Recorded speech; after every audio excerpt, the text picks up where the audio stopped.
How's it going, YouTube? Welcome back to another Mail Talk, and I'm recording this a day after YCS Minneapolis concludes, and there's a lot to unpack, both in Mail and in the YCS. Before we begin, make sure to hit that thumbs up and subscribe to the channel, and as in any Mail Talk, I'm going to be opening some mail while discussing some Yu-Gi-Oh stuff with you. So, as always, I have a package from tierzerogames.com.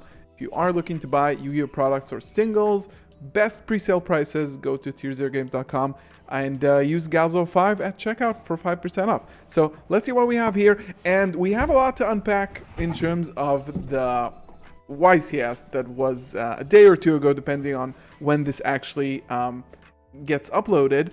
And I think quite a shit show of a top 8, if I may say so myself.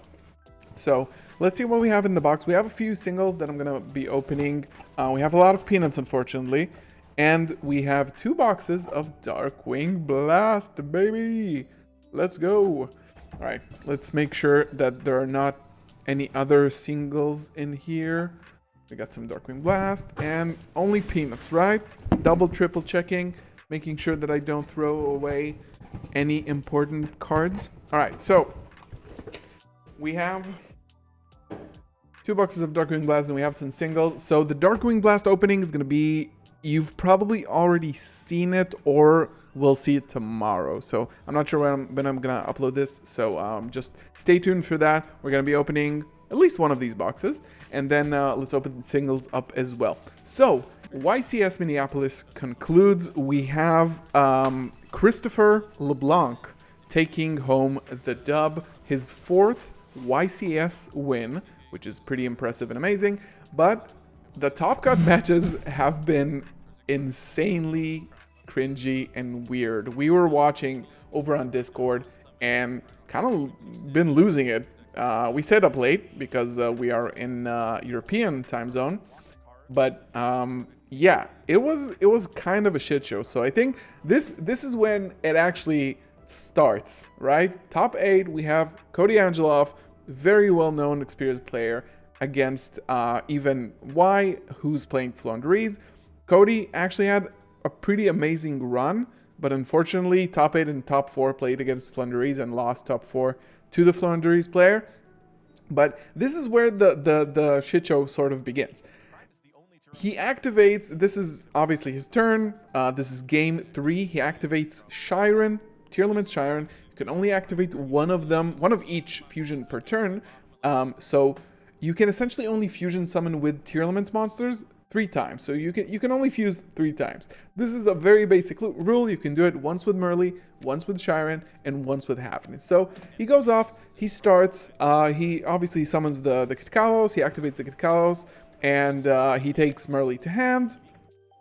Then what he does, he activates the Kitkalos and sends the Kitkalos to the graveyard. He mills, hits another Shiren, right? He's gonna mill 8 here in total. Hits 1 Havnis and 1 Shiren. So what he does, instead of activating the Havnis here, activate the Shiren.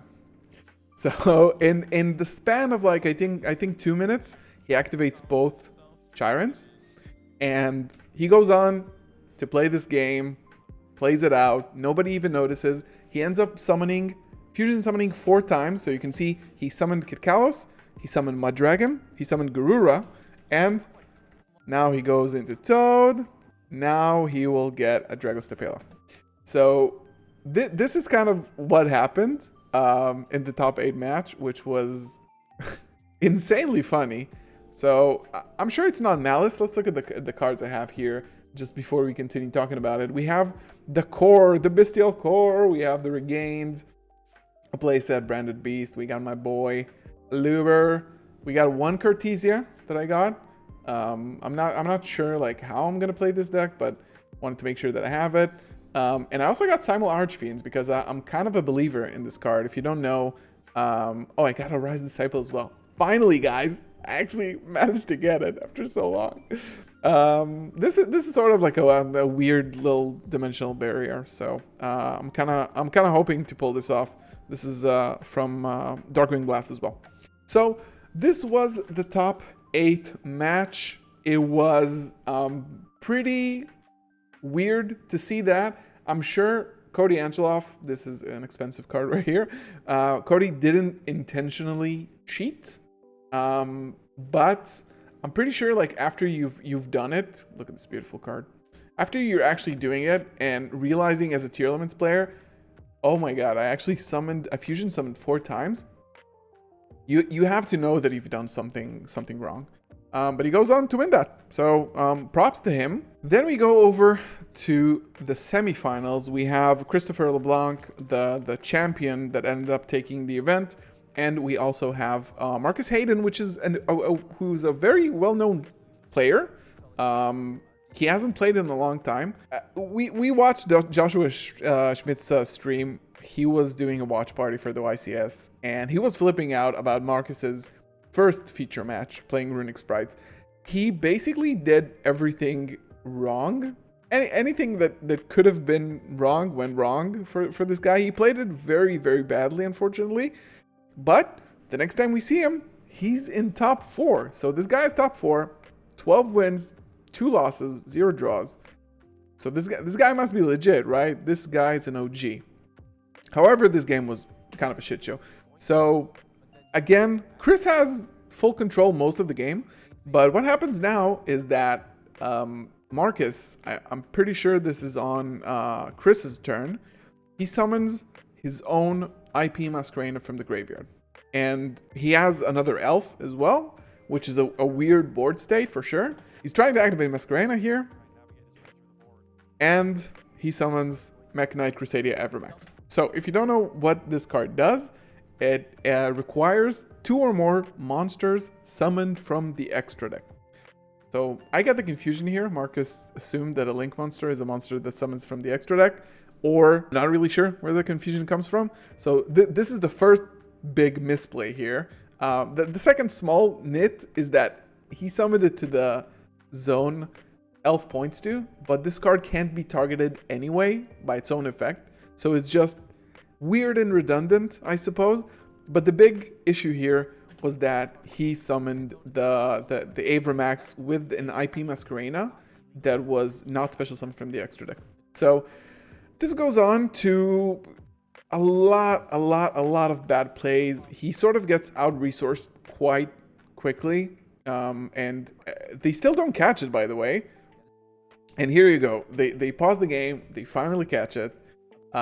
They will fix the game state. And another weird thing that happened, let me just fast forward a little bit, is that they actually force him to summon something else. He activated the effect of IP Masquerena. He must resolve it. So it was kind of uneven here and weird, but eventually Marcus ends up losing. And Chris goes on to the finals. And let's go over this nice looking card. Hello. Kashtura Fenrir. I'm really excited to play this in my deck. So we got a Kashtura core as well. You saw the rest of it before. We got the Xyz, and then we got the Birth. I'm super happy with this. Lubellion is honestly such a beautiful card. Look at this card. Wait, 95% of you are not subscribed? Come on, guys. If you enjoyed this video, please leave a thumbs up on the video and subscribe if you are new for more awesome content. And now we head over to the final. And the final is Chris LeBlanc again. And he's playing against Michael T, who's playing Fluandrees.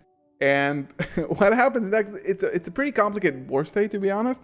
But Michael T activated Shifter on Chris's turn. Chris won the die roll. He activated Shifter pretty deep into his combo, actually, which was interesting. And he couldn't really pull off a lot of plays, so he just like spammed a bunch of monsters. He had Fenrir, and he had also 2 back row, which were destroyed and banished by Lightning Storm. So what happens here? Michael T uses the map to summon Rubina, banishing Eaglin from the deck. And I'm not really sure what happens afterwards, but what happens is that basically afterwards, not in the same chain, he goes ahead And one of the birds was negated by red or something like that, so this didn't end up resolving eventually. There was something with like Advent of Adventure, blah blah blah blah. He already used the normal summon from the map. I don't remember exactly the game state, but he used the map already.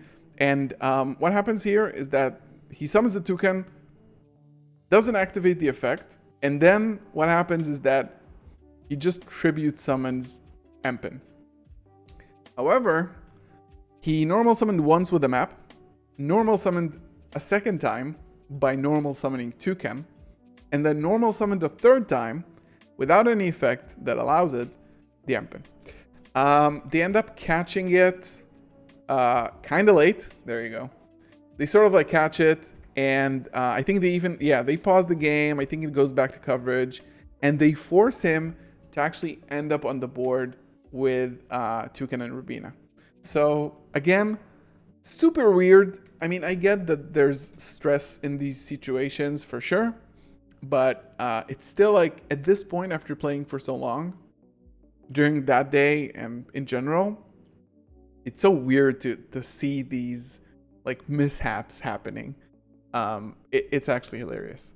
But actually, Chris ends up taking it really, really convincingly. He just attacks here for game. And he wins. 4-time YCS champion. So congratulations to Mr. Chris LeBlanc, a very well-known player, now 4-time YCS champion.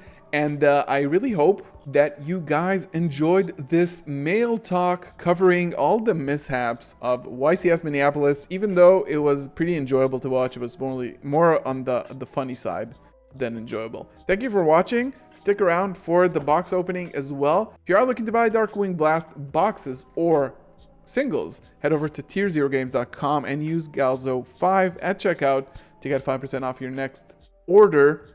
Thank you for watching as always. I'll see you in the next one. Peace.